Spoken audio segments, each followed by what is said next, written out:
कौन बल है? किसी वस्तु को पानी या द्रव में पूर्णतः डुबाने पर वह अपने आयतन के बराबर द्रव विस्थापित करता है।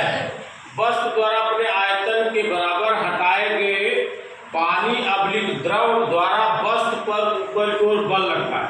जैसे हम कुएं में जब बाल्टी डालते हैं तो वजन लगती है, और जब वो पानी में डूब के तैरती रहती है तो वजन नहीं लगती, और फिर जब पानी से बाहर निकलती है तो वजन लगती है। तो ऊपर क्या लगता है? वो द्रव ऊपर की तरफ धक्का देता है बाल्टी को, वही उत्प्लावन बल है। अब है प्लवन का सिद्धांत। प्लवन का 3 है, 1 2 3।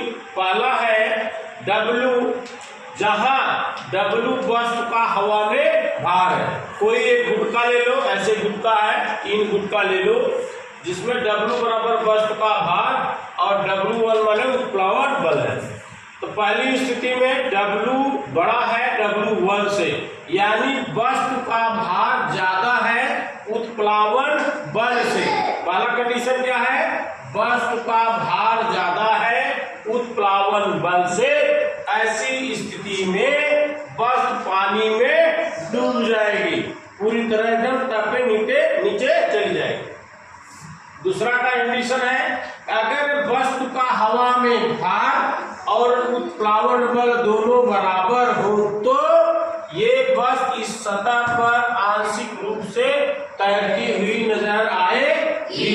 अब तीसरा है कि अगर वस्तु का हवा में भार कम हो, ये देखो कम हो, तो ये कंडीशन होगी वस्तु द्रव या पानी की सतह पर तैरती हुई नजर आएगी। यही प्लवन का सिद्धांत है। इसमें सीधे सीधे देखो, अगर W बड़ा है माने वस्तु का भार बड़ा है तो डूब जाएगी, वस्तु का भार बराबर है तो डूबी हुई तैरती रहेगी। अगर वस्तु का भार क्या कम है तो ऊपर नदी में जैसे नाव तैरती वैसे तैरती रहेगी। आज का विज्ञान का 6 सवाल है।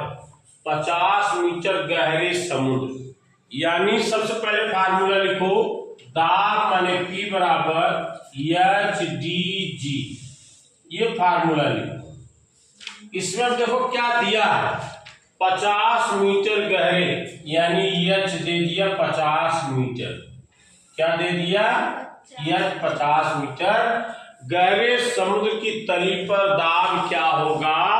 जबकि समुद्र के जल की घनत्व माने D कितना दिया? 1.01 गुणे 10⁻³ किलोग्राम प्रति मीटर स्क्वायर। और G, ये देखो G दिया, G बराबर है 10 मीटर प्रति सेकंड स्क्वायर। ये G क्या है? गुरुत्वीय त्वरण है। गुरुत्वीय त्वरण है। जो गुरुत्वीय त्वरण होता है मतलब हमें पृथ्वी की तरफ कोई वस्तु को खींचता है, वही गुरुत्वीय त्वरण है। अब सीधे सीधे इसका मान रखो, यहाँ पर P बराबर H गुणे D गुणे G। H का मैंने बोला 50 गुणे D का 1.1 गुणे 10⁻³ और G का क्या बोला 10 किया ना। इसका गुणा इसमें करो, 1.01 में 50 का गुणा करो, 0 5 के 5 5 0 0 5, ये 2 अंक पे दशमलव यहाँ हो गया। ये हो गया 50.50 गुणे 10⁻³ और 10⁻1 है, ये क्या हो जाएगा 10⁻4 हो जाएगा। ये हो जाएगा आपका 5। अगर एक अंक के बाद दशमलव लाते हैं तो एक घात बढ़ जाए, 505 गुणे 10⁻5, ये आपका हो गया। अब इसका इकाई क्या होता है? दाब का दाब क्या होता है? क्या होता है? न्यूटन प्रति मीटर स्क्वायर। क्या हो जाता है? न्यूटन प्रति मीटर स्क्वायर।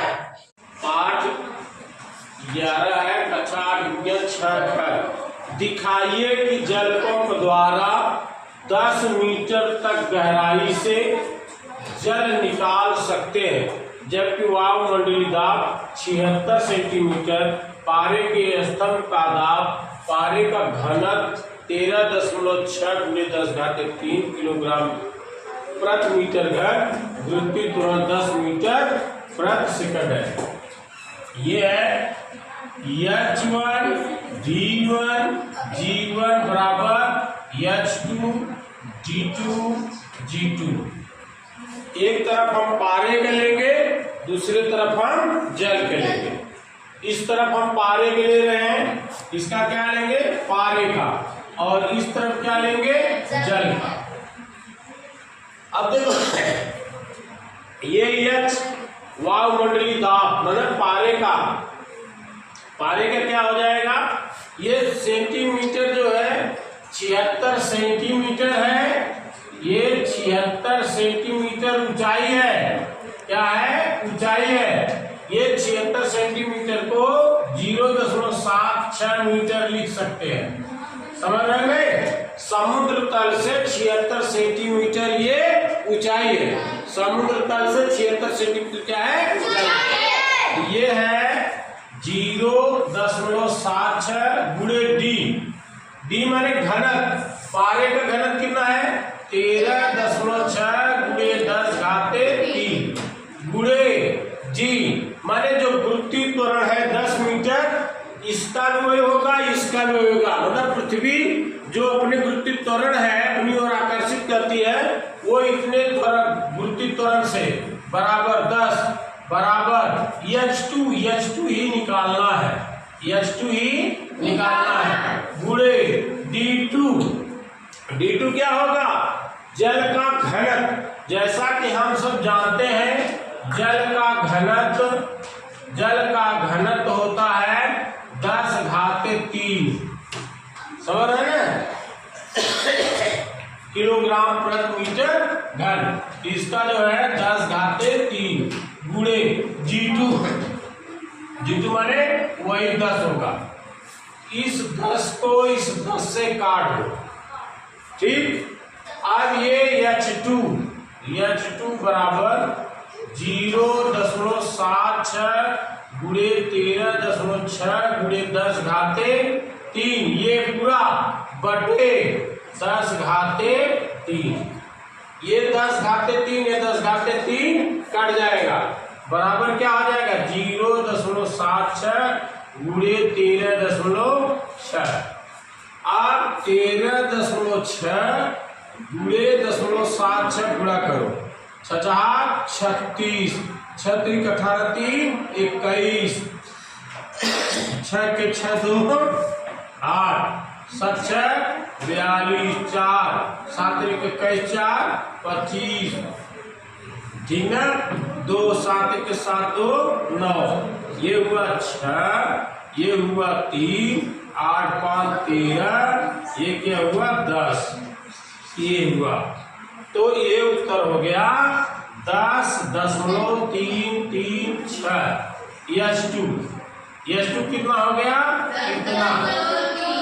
ये देखिए कह रहा 10 मीटर तक गहराई से जल पंप से निकाल सकते। ये लगभग 10 के है, लगभग 10 के है। राउंड फिगर करो कितना आएगा? 10। इसका मतलब गहराई से जल निकाल सकते हैं। ये सही। ठीक। का भार 2500 किलोग्राम है। यदि इसके पैर के तलवे का क्षेत्रफल 0.25 मीटर वर्ग है तो उसके द्वारा आरोपित दाब की गणना कीजिए। दाब बराबर हो गया बल बटे क्षेत्रफल। बल बटे क्षेत्रफल। ध्यान दो, इसमें भार जो 2500 दिया गया किलोग्राम, इसमें उसका गुरुत्वीय त्वरण शामिल है, इसलिए ये हो जाएगा 2500 बटे क्षेत्रफल कितना है? 0.25। इस दशमलव घटाने के लिए 2500 गुणे 100 का ऊपर गुणा कर दोगे 2500 हो जाएगा। 25 से करना 25 माने 100 गुणे 100 बराबर हो जाएगा 10⁻²⁴। ये आपका न्यूटन प्रति मीटर वर्ग ये आपका हो जाएगा। बल अनुपाते न्यूटन, बल अनुपाते न्यूटन, यानी बल का मात्रक क्या है? न्यूटन। आगे दिया है वायु दाब, क्या दिया है? वायु दाब। तो आगे आपको अनुपात करके लिख देना है वायु दाब का मात्रक न्यूटन प्रति मीटर स्क्वायर। ख को है दाब को किसमें नापते? पास्कल में। किसमें? पास्कल में। इसका और बल को किसमें? न्यूटन में। बल को न्यूटन में, यानी दाब का मात्रक पास्कल और बल का मात्रक न्यूटन। यह है क्षेत्रफल की इकाई क्या है? वर्ग मीटर। ये देखो क्या दिया है? वर्ग मीटर। और इसका दिया है किसका? आयतन। आयतन के क्या होता है? घन मीटर। आयतन की क्या होता है? घन मीटर। समझ में आ गया? और फिर घ का है यदि W तथा W2 क्रमशः वस्तु के भार और उत्प्लावन बल है, यानी W1 क्या है? वस्तु का क्या है? W1 है वस्तु का भार, और W2 है उत्प्लावन बल। क्या है? उत्प्लावन बल। तब सवाल कह रहा है कि अगर W1 छोटा हो W2 से तो क्या होगा? पढ़ाया गया है कि अगर वस्तु का भार ज्यादा है तो क्या होगी? डूब जाएगी।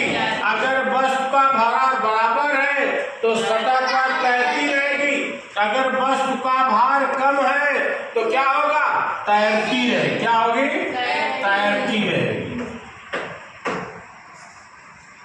दूसरा बता रहा है कि यदि इसका भार W1 बड़ा है W2 से, यानी वस्तु का भार ज्यादा है तो क्या हो जाएगी? पूर्णतः डूब जाएगी। पूर्णतः डूब जाएगी। आगे है अंगन। संपर्क तल का क्षेत्रफल कम, संपर्क तल का क्षेत्रफल कम तो उसपे क्या होगा? दाब अधिक होगा।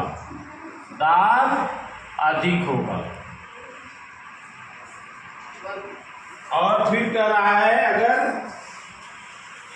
दाब कम होने के लिए इसका उल्टा हो जाएगा। दाब कम होने के लिए इसका उल्टा हो जाएगा। संपर्क तल का क्षेत्रफल ज्यादा तो आगे वाला हो जाएगा दाब कम हो जाएगा। दाब कम हो जाएगा। ये है, यानी यहाँ पर ये भरना पड़ेगा संपर्क तल का क्षेत्रफल ज्यादा। समझ में नहीं आया?